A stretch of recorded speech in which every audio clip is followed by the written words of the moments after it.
Minister planning ने तो भाषण तो दे दी है और यहां पे अनफॉर्चुनेटली बड़ी लंबी चौड़ी बात की, पर फैक्ट्स पे जरा ब्रीविटी रखी, फैक्ट्स पे कमी रखी।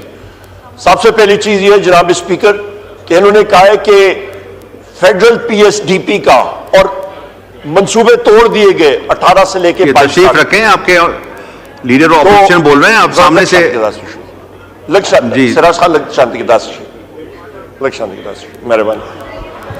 तो जनाब वाला जनाब स्पीकर यहां पे बुनियादी तौर पे इन्होंने ब्रीविटी रखी ऑन फैक्ट्स। इन्होंने कहा जनाब के आपके जनाबे वाला इन्होंने कहा कि प्रोविंसेस में भेज दिए गए प्रोजेक्ट है, वहां पे इन्होंने डिवाइड किया। हाउस यहाँ से गुजारिश है तशरीफ रखें, बहुत इंपॉर्टेंट बात कर रहे हैं। उनका जेन्युइन केस है, फाटा के हवाले से बहुत जरूरी केस है।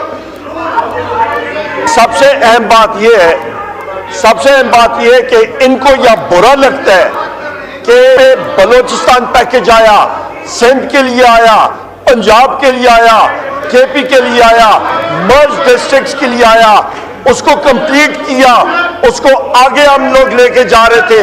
इन्होंने तो आगे जाके उसको कट किया। इन्होंने मुतवातर ये लोग ये प्रोजेक्ट्स कट कर रहे हैं जनाब स्पीकर। तो लिहाजा इसका आंसर दे, बजाय सूबों को उनका हक दे। ठीक है, ये तो मजीद कट कर रहे हैं। बहुत शुक्रिया। सवाल आ गया।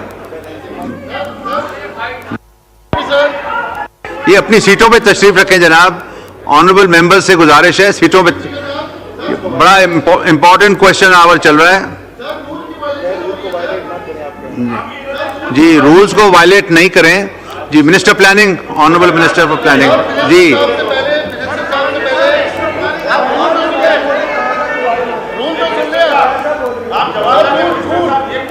तशरीफ रखें जनाब। आप रूल नंबर 30 पढ़ें और रूल की वायलेशन हो रही है।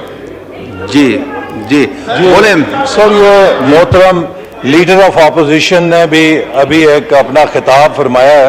मैं भाषण तो नहीं कहूँगा, मैं खिताब ही कहूँगा, मेरी वोकैबुलरी ज़रा फ़र्क है। गुजारिश ये है कि इनको कौन बताए कि 2018 में जब हमने हुकूमत छोड़ी है तो पाकिस्तान का तरक्याती बजट 1000 अरब पे छोड़कर गए थे। आज 6 साल के बाद पाकिस्तान का तरक्याती बजट 1100 अरब के ऊपर खड़ा है। 2013 में जब हमारी हुकूमत आई थी तो तरक्याती बजट का हुजम 340 अरब था और हमने 5 सालों में अल्लाह के फजल से उसे 1000 अरब के ऊपर पहुंचाया। इसीलिए पूरे मुल्क के अंदर उन 5 सालों में तकरीबन 3200 अरब के रिकॉर्ड तरक्याती मंसूबे मुकम्मल हुए। तवानाई के मंसूबे लगे, मोटरवेज बनी, यूनिवर्सिटीज बनी, बलूचिस्तान के अंदर शाहराहों का जाल बिछा।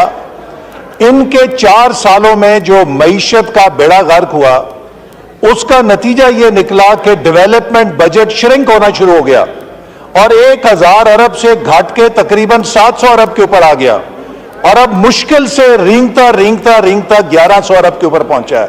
अगर पाकिस्तान की तरक्की की तबाही की कोई हुकूमत जिम्मेदार है तो वही लोग जो उसको तबाह करके गए यहां पे खड़े होकर हमें इल्जाम देते हैं, किसी और को इल्जाम दें तो इसके ऊपर तो यही कहा जा सकता है चोर मचाए शोर, और क्या कह सकते हैं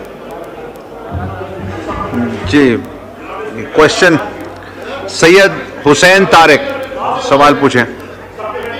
2 सप्लीमेंट्री हो गए, फिर और सारे क्वेश्चन रह जाएंगे। उमर अयूब साहब जी 1 मिनट।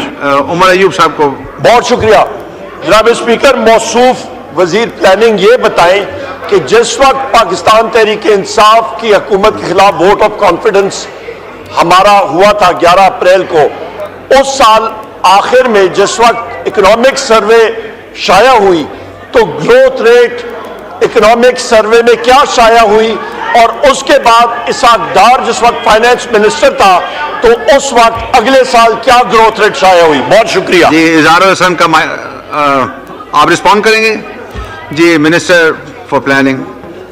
मोअज़्ज़ज़ लीडर ऑफ ऑपोजिशन की खिदमत में अर्ज है कि 2018 में जो हमारी हुकूमत खत्म हुई, सुन लीजिए हमने 6% के ऊपर मईशत की ग्रोथ रेट छोड़ी, उसके अगले साल आप उसे क्रैश करके 1% पे ले आए, उससे मिनिस्टर अगले साहब, साल address the नेगेटिव chair. 0। सुन लीजिए, मैं सुन लेना आप। एहसान इकबाल साहब, सर, एक honorable मिनट। member, इधर सर, एड्रेस चेयर को करें ना। जी सर, ये आपका मैं आपको बताता उलझ हूं। जाएंगे आप नहीं, बहस में, प्लीज। मैंने देखिए सर, मैं इनकी बात बड़े तहम्मुल से सुनता हूं, अब इनका फर्ज है कि जवाब भी तहम्मुल से और बर्दाश्त से सुने। जब हमने हुकूमत छोड़ी तो 6% से ऊपर जीडीपी की ग्रोथ रेट जा रही थी। पाकिस्तान का शुमार 5 फास्टेस्ट इमर्जिंग इकोनॉमीज के अंदर हो रहा था, चाहे वो फोर्ब्स मैगजीन था, चाहे वो फाइनेंशियल टाइम्स था, चाहे वो इकोनॉमिस्ट था। दुनिया का हर बैनुल अक़वामी जरीदा पाकिस्तान की तरक्की के ऊपर इदारिया लिख रहा था। CPEC पाकिस्तान की पहचान बन चुका था। 2018 में इन्होंने आकर जो यू टर्न लिया उन पॉलिसीज पे, उसका पहला निशाना यह हुआ कि ग्रोथ रेट 6% से गिर के 1% पे आई। उसके बाद दूसरा निशाना यह बना कि -0 पे चली गई, और फिर जब आखिरी ये चौथे साल में आए, इनको यह ख्याल आया कि हमने इलेक्शन में जाना है, तो सर इन्होंने ग्रोथ लेने के लिए पाकिस्तान के इंपोर्ट के दरवाजे खोल के 80 अरब डॉलर की इंपोर्ट की, जिससे 50 अरब डॉलर का तिजारती खसारा हुआ। उस कंजम्पशन के साथ इन्होंने 6% की ग्रोथ तो पोस्ट कर दी, लेकिन पाकिस्तान के ज़र मुबादला के ज़खायर उस खसारे से ये उड़ा गए, तबाह कर दिए, खाली कर दिए खजाने। उसका नतीजा ये हुआ कि रुपया 120-25 से लुढ़कता लुढ़कता 300 के ऊपर आया, और अब आके 285 पे थोड़ा स्टेबल हुआ है। तो इन्होंने 6% ग्रोथ लेने के लिए, जो पाकिस्तान के लिए अपनी आखिरी साल में 80 अरब डॉलर की तारीख की हाईएस्ट इंपोर्ट की, जिसमें लग्जरी गाड़ियों के परमिट जारी किए गए, जिसमें फिक्सचर्स, बाथरूमों का सामान और घर के टाइलें और जो सामान तय्युश है उसका खुला परमिट बांट दिया कि कंजम्पशन बेस्ड ग्रोथ लेकर आए। उस कंजम्पशन बेस्ड ग्रोथ ने पाकिस्तान की करेंसी को तबाह कर दिया, हमारे ज़र मुबादला के ज़खायर को तबाह कर दिया, और आज तक हम उसके असरात से निकल नहीं पा रहे हैं। तो इसलिए मैं कहता हूं कि जिन्होंने CPEC को तबाह किया, मईशत को तबाह किया, वो किस अल्फाज के साथ यहां पे खड़े होकर किसी को इल्जाम दे सकते हैं? हमने मेहनत के साथ मईशत बनाई, एक चोट लगती है हड्डी पर, एक चोट के साथ हड्डी फ्रैक्चर होती है, कई महीने उस पर प्लस्तर बांध कर रखना पड़ता है। आज पाकिस्तान की मईशत पे जो प्लस्तर